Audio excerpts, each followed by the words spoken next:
মাগরিবের আজান যখন ভেসে আসে তখন জিন শয়তানেরা সবচেয়ে শক্তিশালী হয়ে ওঠে। আমার বোন আলিয়া সেই সময়ে একটা অভিশপ্ত গ্রামে গিয়েছিল। সেই গ্রাম যেখানে মৃত মানুষেরা ফিরে আসে, যেখানে একজন দজ্জাল নিজেকে ইমাম বলে দাবি করে।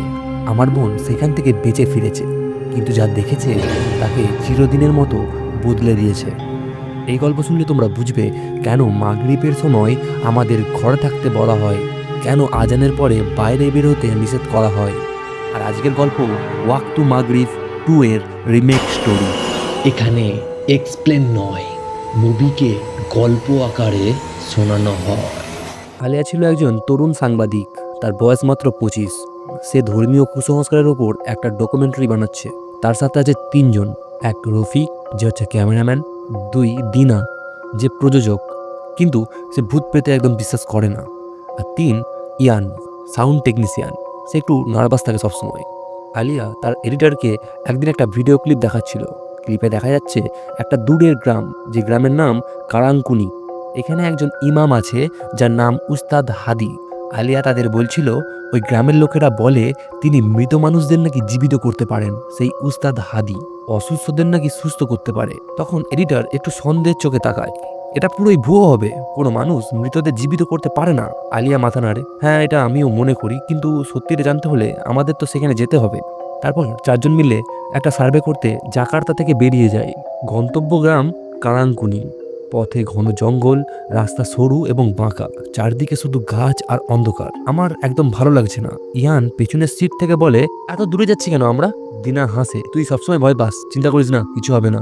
রফি জিপিএস দেখছে, আরো 30 কিলোমিটার, 1 ঘন্টার মধ্যে পৌঁছে যাব। আলিয়া জানলা দিয়ে বাইরে তাকায়, আকাশ লাল হয়ে যাচ্ছে, সূর্য ডুবে যাচ্ছে। তার মনে হয় কেউ যেন তাদের ফলো করছে, কিন্তু পেছনে তাকিয়ে দেখে কেউ নেই, বা কেউ যাচ্ছে না তাদের সঙ্গে। কিন্তু এমন বারবার মনে হচ্ছে কেন, এটাই তারা বারবার ভাবতে থাকে। গাড়ি একটা কাঠের গেট পার হয়। গেটে লেখা ছিল, কারাঙ্কুনিতে আপনাদের স্বাগতম।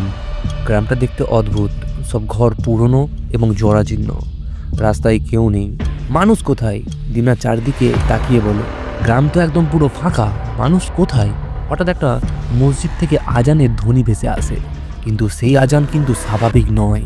কণ্ঠস্বরটা ছিল ভারী এবং অস্বাভাবিক গভীর, যেন কোনো মানুষ নয়, অন্য কিছু আজান পড়ছে। আজানের শব্দ পুরো গ্রাম কাঁপিয়ে দেয়। রফি গাড়ি থামায়, আমরা কি নামবো? আলিয়া তখন মাথা নাড়ে, হ্যাঁ আমরা তো এই জন্যই এসেছি, নাম নাম নাম। মসজিদটা পুরনো কিন্তু সুন্দর, সাদা রঙের দেওয়াল, সামনে একটা বড় উঠান। উঠানে অন্তত 50 জন মানুষ বসে আছে সারি বেঁধে, কিন্তু তাদের সবার মুখ ফ্যাকাশে, চোখ ফাঁপা, নড়াচড়া করছে না কেউই। ওরা কি আসলেই জীবিত? ইয়ান ফিসফিস করে এটা বলল, ওদের মুখ দেখো, একদম পুতুলের মতো।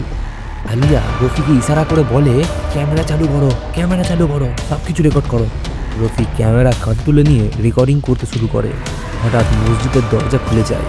সেখান থেকে বের হয় একজন মানুষ, লম্বা, সাদা জোব্বা পরা, দাড়ি লম্বা ও সাদা, চোখ ঘোলাটে এবং কালো। উস্তাদ হাদি, উস্তাদ হাদি। কেউ কেউ একজন করে ফিসফিস করে বলতে শুরু করলো। উস্তাদ হাদি ধীরে ধীরে তাদের দিকে এগিয়ে আসে, আর তার চোখে যেন আবেগ নেই। তোমরা কারা? এই কণ্ঠস্বর গভীর এবং ভারী।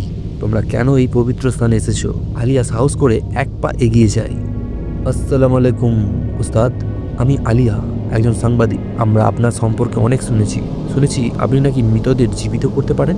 উস্তাদ হাদি হেসে বলে, মানুষ তো অনেক কিছুই বলে, তোমরা দেখতে চাও আল্লাহর কুদরত? তিনি তাদের একটা পুরনো ঘরে আটকে রাখেন। মাগরিবের আগে কিন্তু তোমরা বের হবে না। যাবার সময় এটা সে বলে যায়। ঘরের ভেতর অন্ধকার নামছে। হঠাৎ শিশুদের কান্নার আওয়াজ, আম্মি আম্মি আমাদের বাঁচাও, আমাদের বাঁচাও, আম্মি আমাদের বাঁচাও। দরজায় জোরে জোরে ধাক্কা পড়ে, খোলো দরজা, খোলো খোলো দরজা খোলো। রফি দরজা খুলতে যাবে, ঠিক তখনই আলিয়া থামায়। না, ওস্তাদ বলেছিল বের হতে নেই। 1 ঘন্টা পরে দরজা খুলে যায়। একজন বৃদ্ধা, তিনি এসে বলে, উস্তাদ আপনাদের ডাকছে। মসজিদে ঢুকে তারা দেখে অবিশ্বাস্য দৃশ্য। 50 জন মানুষ বসে আছে একদম সেই স্থিরভাবে, চোখ বন্ধ, নিঃশ্বাস নিচ্ছে না। এরপর ওস্তাদ হাদি একটা কালো কোরআন থেকে অদ্ভুত আয়াত পড়ে। হঠাৎ মানুষগুলো চোখ খোলে, কিন্তু চোখ পুরো সাদা, কোনো মনি নেই। তখন ওস্তাদ হাদি বলে, এরা আমার অনুসারী, মৃত্যুর পরেও তারা আমার সেবা করে। উস্তাদ হাদির চোখ তখনই লাল হয়ে যায়। তারপর সে বলে, এবার তোমরাও হবে আমার অনুসারী। মৃত মানুষেরা তাদের দিকে এগিয়ে আসে। আলিয়া বলে, দৌড়াও। আলী আরো জোরে চিৎকার করে বলে, দৌড়াও সবাই।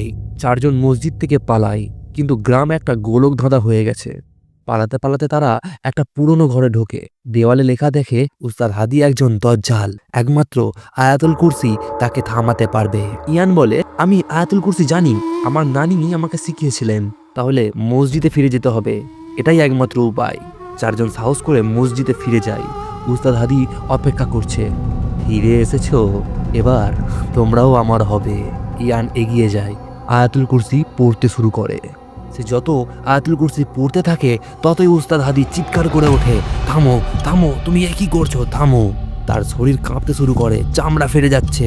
মৃত মানুষগুলো মাটিতে পড়ে যায়, তাদের আত্মা মুক্ত হচ্ছে একটা একটা করে। উস্তাদ হাদি লাফিয়ে ইয়ানের দিকে আসে, লাফিয়ে লাফিয়ে সে যেন জন্তুর মতো এগিয়ে আসছে, কিন্তু আলিয়া সামনে দাঁড়ায়। এরপর চারজন এবার একসাথে আয়াত পড়ে। মসজিদ কাঁপছে, বাতি নিভে যাচ্ছে, যেন কি একটা অদ্ভুত পরিবেশ সৃষ্টি হয়েছে। তারপর যখন শেষ শব্দ পড়ে, একটা বিকট শব্দ হয়। উস্তাদ হাদি চূর্ণ হয়ে ছাই হয়ে যায়, সাদা আলো পুরো মসজিদে ভরে যায়। তারপর আলিয়া বলে, এ তালে কোনো মানুষ ছিল না। এরপর ভোর হয়ে গেছে, ফজরের আজান ভেসে আসছে, স্বাভাবিক আজান। গ্রামের মানুষরা জেগে উঠেছে, তারা মুক্ত। আলিয়া আকাশের দিকে তাকায়, আমরা বেঁচে গেছি। 3 মাস পরে তাদের ডকুমেন্টারি প্রকাশিত হয়। পুরো দেশ জানতে পারে সেই সত্যটা। সরকার আরও 10টা এইরকম গ্রাম খুঁজে পায়, সব জায়গা থেকে তাদের মুক্ত করা হয়।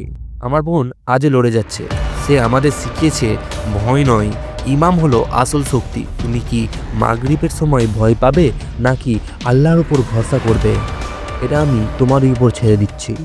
তো আজ এই গল্পটা তোমাদের কেমন লাগলো? একদম ছোট গল্প, একদম রিমেক স্টোরি। তোমরা যারা যারা মুভিটা দেখোনি তারা অবশ্যই গিয়ে মুভিটা দেখতে পারো, সেখানে আলাদা রকম গল্প পাবে। কিন্তু তোমরা তো জানো এই চ্যানেলে শুধু রিমেক স্টোরি বলা হয়।